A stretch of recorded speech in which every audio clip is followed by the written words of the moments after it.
জীবনে দুই ধরনের মানুষের থেকে দূরে থাকবেন, এক ব্যস্ত মানুষ, দুই অহংকারী মানুষ।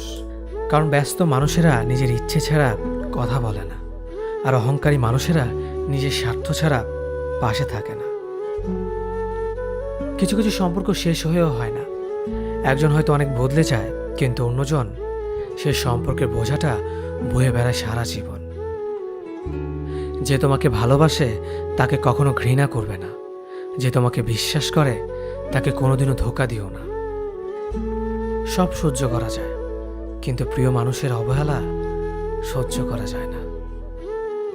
একতরফা ভালোবাসাগুলো এমনই হয়, একজন পাগলের মতো ভালোবেসে যায়, আর একজন পাগল ভেবে শুধু অবহেলা করে যায়। অনুভূতি, ভালোবাসা, মায়া এগুলো যত কম প্রকাশ করবেন, মানুষ আঘাত করার সুযোগ তত কম পাবে। কোনো অভিযোগ নেই, আর কখনো থাকবেও না। আছে শুধু অভিমান, যা কখনো বলবো না। সময়ের সাথে যদি কোনো সম্পর্ক নষ্ট হয়ে যায়, তাহলে বুঝে নিও সে সম্পর্কে ভালোবাসা নয়, প্রয়োজন ছিল। সম্পর্ক কখনো তৃতীয় ব্যক্তির জন্য ভাঙে না।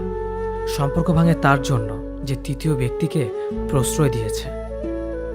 সত্যিকারের ভালোবাসার মানুষ তো সেই যে ঠান্ডা লাগা গলা আর কান্না ভেজা গলার পার্থক্যটা বোঝে। আঘাত ছাড়া জীবনে কখনো উন্নতি করা যায় না। জীবনে যত আঘাত পাবে, ততই কাছের মানুষগুলোকে চিনতে পারবে। কাউকে মারার জন্য বিষের প্রয়োজন হয় না, ছোট ছোট অবহেলাগুলোই যথেষ্ট। গুরুত্ব তাকেই দিও যে তোমার মূল্যটা বোঝে।